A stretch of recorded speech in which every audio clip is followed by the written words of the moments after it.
Hey everybody, Moo here. Tonight we're going to be looking at Evil Fairy Maleficent SL6, all boosters enabled. Why not? Let's have a little bit of fun with it. And before we get into the gameplay video, I actually want to share with you guys something that I found. I did some research on this today, and it's pretty common sense if you think about it, but it actually makes a pretty big difference. So I was complaining in yesterday's video about a little bit of lag, a little bit of this. Anyways, what I have found works really well, especially when you're recording your gameplay, which actually puts additional strain on your device. But if you go to your display settings, if you scroll down to screen resolution, and I already changed it to the lowest possible resolution because it was on WQHD.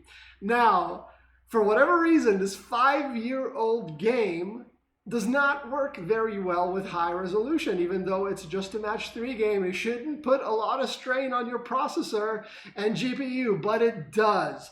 So when you lower the resolution to the lowest possible value, it actually runs a lot smoother. Now, depending on what device you have, or if you're using an iPhone, I don't know where these settings might be on your iPhone or whatever, but do check it out. It might come in handy. It might help you out. And smoother gameplay is always going to be good because Tsum Tsum will refresh quicker. They will just function better overall, and you're going to have a better gaming experience as a result. The only drawback is I have not found a way to automatically set the lowest resolution setting for apps specifically. So as it stands, I have to manually change it back to the sexy screen after I'm done playing the game, but that's fine. It's all good. So, Evil Fairy Maleficent, what can I tell you? Incredibly powerful Tsum Tsum. As I mentioned, will probably take over Maleficent Dragon on the top tier list. So probably going to be top 3 in the North American servers, on the North American servers. And there's basically a number of different ways you can play her. If you make the shorter 3 to 4 chains, you're basically going for score, which means you're opting to take a hit on the coin earnings, which you would get from the long chains, in exchange for trying to make as many time bubbles with those shorter chains as possible and extend your gameplay for as long as possible. Now, when you get really good at doing this, and you get really fast at doing this as well, one of those games is going to reach ridiculous proportions. As you guys know, you can probably get 20+ minute games, and at that point your scores are going to be over 100 million. Your base coin is probably going to be around 45,000 base coin if you stick to the strict 3 to 4 chains, sometimes 5. Sometimes you can't help it. Sometimes you got to go for one of those long chains because there's no real matches you can work with, whatever. But the other option is go for the shorter games and go for the long chains.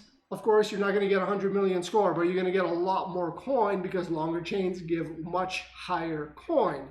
You can also do a little bit of a hybrid. This game was kind of a little bit of a hybrid, but I opted for mostly the shorter chains. Basically, hybrid is what you think it is. Make a few long ones, make a few short ones, see how it goes. Maybe you won't spend 18 minutes playing one single game, but it is what it is.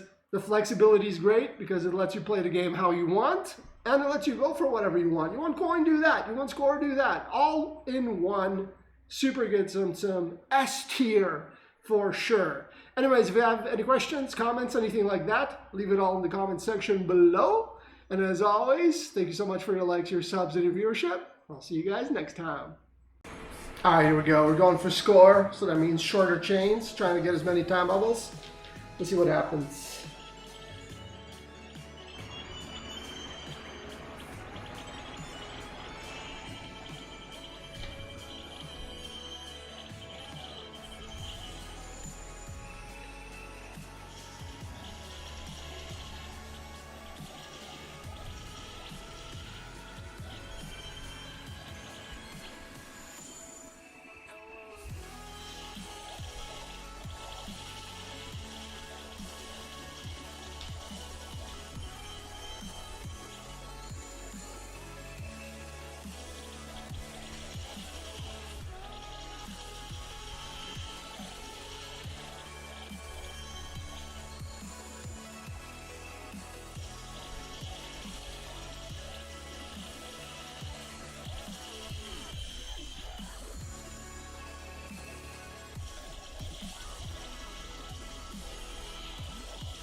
Whew, we got a new high score. Almost 20 million, dude. That wasn't even that good of a game.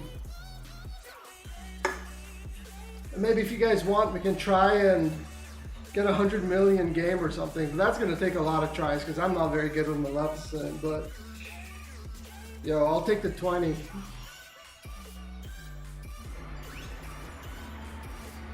Not bad. I'll take it. All right, guys, that's going to do it for Maleficent. So, again, if you want to go for score, probably going for the short 3 to 4 chains and getting as many time bubbles as you possibly can to extend the gameplay is going to be the way to go. But if you're just looking for some quick coin, go for the longer chains. The longer chains are going to give you a lot more coin, obviously. And if you want to do a little bit of a hybrid, if you want to get like okay score, and quite a bit of coin as well. Maybe you can do a few short chains, a few long chains. You know, you can kind of experiment a little bit.